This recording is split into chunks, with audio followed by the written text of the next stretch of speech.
Why is it that some people can be on time every time, and it's a seemingly impossible task for others? Of course, this has to do with internal programming from the time of early childhood. In some households, parents demonstrate with their behaviors that a promise or commitment is never broken. Children in this environment will grow up with a deep respect for the spoken word, and when they give someone their word, that's not to be taken lightly.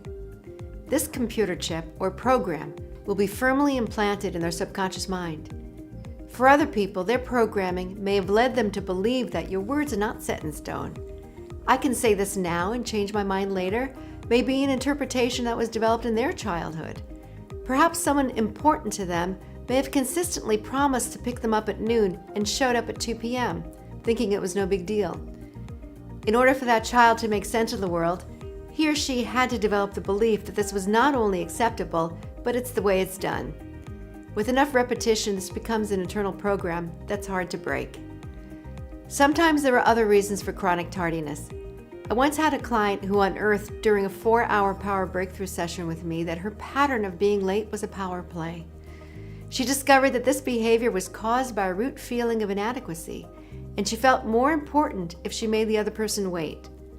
As silly and as immature as that sounds, let's always remember that the beliefs in our subconscious minds are created as children, so it makes perfect sense for them to sound childlike when finally revealed. Unfortunately, this ultimately cost my client her job, and that's when she came to me to break this pattern of destructive behavior in her adult life. Ironically, many of the beliefs that help you to survive in childhood will hurt you as adults. If you find yourself with patterns of behavior that no longer serve you, just give me a call or send me an email. We can have a complimentary 30-minute phone consultation to get the ball rolling for you. Thanks for watching now. See you again next time.